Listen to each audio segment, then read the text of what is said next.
Lee Yong, the main character, continues to live with his parents due to his inability to find a job. During his school years, he was a role model, smart and an active participant in the climbing club.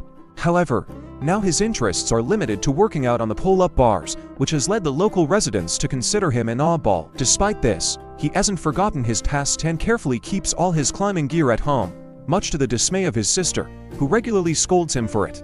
Lee Yong's mother's birthday is approaching, and they decide to celebrate it at the Cloud Garden, which is located near their home. However, Lee Yong chose this place not because it is particularly beautiful or unique, but because his high school crush, Yuju, works there. When they meet, they decide to step aside to talk in private, which surprises Yuju, as she thought Lee Yong had been avoiding her ever since she turned down his invitation to a date. However, Lee Yong quickly dispelled her assumptions, clarifying that his presence at the place was a coincidence and he didn't even know she worked there. He also added that he now holds a managerial position at one of the influential companies, highlighting the changes in his life and career. The evening continues, and as it gets late, the establishment's manager decides to let the staff go home, leaving only him and Yuju. However, as soon as the others leave, he starts showing her excessive attention, which clearly makes her uncomfortable. Yuju tactfully indicates that she is not interested in further interaction and would prefer to maintain only a professional relationship. Meanwhile, outside, a car is improperly parked, and the driver breaks the key in the lock. As he exits the vehicle, he accidentally opens several valves, causing strange smoke to escape from the car. This smoke has an immediate effect on everyone who finds themselves in its cloud. Within just a few minutes, the gas begins to fill most of the street, and the commotion from the incident reaches the place where the celebration is taking place. Suddenly, a gas canister crashes into the wall, and all the guests begin to hastily leave the building. They notice a column of gas moving in their direction. Yuju urges everyone to go back inside the building, but Lee tries to find his sister, who is still in her car. As she attempts to get out, she accidentally trips and takes several breaths of the gas-laden air. Lee Yong immediately rushes to her and leads her back into the building, where her condition rapidly deteriorates. While Yeongnam watches the entire city become engulfed in this fog, his father doesn't yet grasp the seriousness of the situation and insists that they need to leave. Suddenly, an emergency message from the government is broadcasted to everyone, urging every resident to climb as high as possible and await assistance from the military. In a panic, everyone rushes to the roof of the building, but they find the doors locked, and the manager doesn't have the necessary keys. Because of this, many head to the lower floors in search of the keys. Meanwhile, on television, it is being broadcast that anyone forced to enter the gas cloud must use a gas mask, which is effective for only about 15 minutes. It is also emphasized that all parts of the body must be covered to prevent the gas from coming into contact with exposed skin. The news adds that there are so few helicopters available that rescue is only possible for those who can be spotted first. The only way to be saved is to become as noticeable as possible. But there's one problem. One of the managers took all the gas masks that were in the boxes. However, as soon as he heard that people were planning to look for the keys downstairs, he immediately changed his behavior. The manager turned around, brought some of the gas masks back, and decided not to descend into the gas. At this time, Young realizes that the door can only be opened from the outside, and the only way out is to break a window. After that, he asks for a rope to be brought to him. He wraps it around his waist, takes a running start, and jumps to the opposite roof. Upon landing, he immediately starts looking for possible places to secure himself. Soon, he realizes that he can't move any further because the rope has run out and won't allow him to proceed. As a result, he decides to remove the safety harness and climb further on his own. At this moment, he recalls his school days when he had to overcome obstacles. With a burst of effort, he grabs onto a statue. Just then, one of the statue's tusks breaks off, but he manages to hold on and climbs onto the roof. Afterward, he succeeds in opening the door, allowing everyone to get onto the roof. By this time, a helicopter begins to fly over them, but unfortunately, the pilot doesn't notice their presence. Then they get the idea to turn on their flashlights and signal SOS to attract the helicopter's attention. They start energetically waving their flashlights, creating bright light signals. Meanwhile, the news reports that the incident is connected to a person from the local laboratory. It turns out that this person decided to take revenge for their dismissal, and their actions have led to the current critical situation. The helicopter still doesn't notice them despite all their efforts. Then they come up with a new idea. to start shouting into a microphone, while simultaneously turning the establishment signs on and off to create an additional visual signal. Thanks to these synchronized actions, the helicopter finally notices them. However, a new problem arises. The helicopter can't take everyone on board due to weight restrictions. As a result, Young decides to stay with Yuju to avoid overloading the helicopter. Soon, a new helicopter arrives, but for some unknown reason, the pilot decides not to pick them up.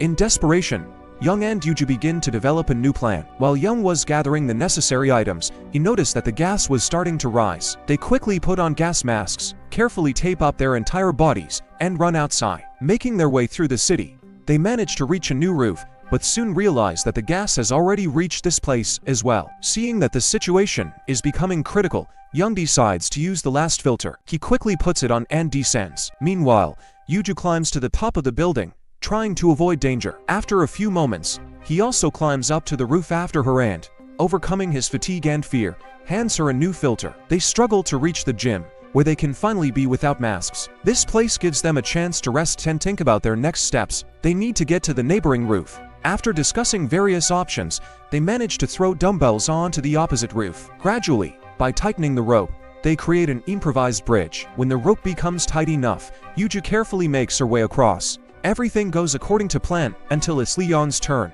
when the situation suddenly changes. Gas starts spilling onto the roof where Yuju is, creating a serious threat. Seeing this, Lee Yong decides not to take any risks and quickly returns to retrieve the gas masks.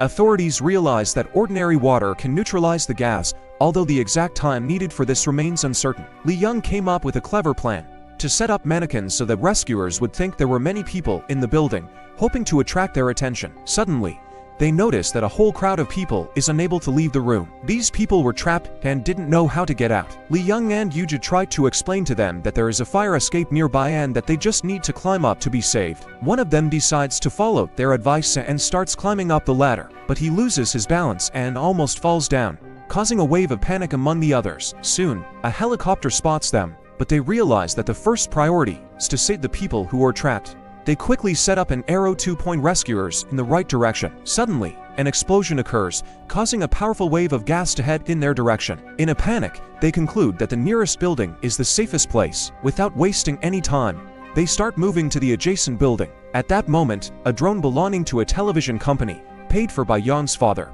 unexpectedly flies towards them. Thanks to the drone, their rescue operation begins to be broadcast live over the internet. Thousands of people around the world witness this dramatic scene, and many viewers start actively following the developments, hoping for a successful rescue. They manage to reach the necessary building and climb up the vertical advertising billboards to the top. However, the problem is that the next building is too far away to simply jump to it. At this point, the drone broadcasting their rescue goes out of order, and the live feed is interrupted. Our heroes start hugging, finding comfort and support in each other. Suddenly, new drones begin to appear from all directions, which people are using to drive away the gas, creating a safe space around our heroes. Young quickly thinks on his feet and passes a plan to one of the drones. According to this plan, the drone is supposed to carry a rope to the neighboring building. Soon, the drone, following Young's instructions, successfully completes the task, and the rope is securely anchored on the other side. They begin to cautiously make their way to the other roof, using the taut rope, but suddenly, they stop right in the middle of the path. The reason is the excess weight, which creates a dangerous strain on the rope. However, this is not the only problem. The rope begins to slip. They come up with the idea to cut the rope and drop to the floor below. But suddenly, the drone that was helping them breaks down. They start falling straight down. This becomes the last frame captured in the broadcast. Despite this, the helicopter still heads to their last known location. Suddenly, the rescuers notice a strange light on the crane. It turns out to be sparklers lit by our heroes to attract attention. Thanks to these lights, the rescuers manage to spot them and rush to help. In the camp, everyone is happy about the rescue. The manager, feeling relieved, decides to approach Iju to show how worried he was about her. However, instead of gratitude, he receives a slap from her. Then Lee Yong approaches Yuju, holding a carabiner they used during the rescue operation. He wants to give it to her, but she tells him to bring it to their next meeting. Suddenly, it starts to rain, washing away all the remaining gas. This natural phenomenon becomes a symbol of cleansing and the end of all their hardships.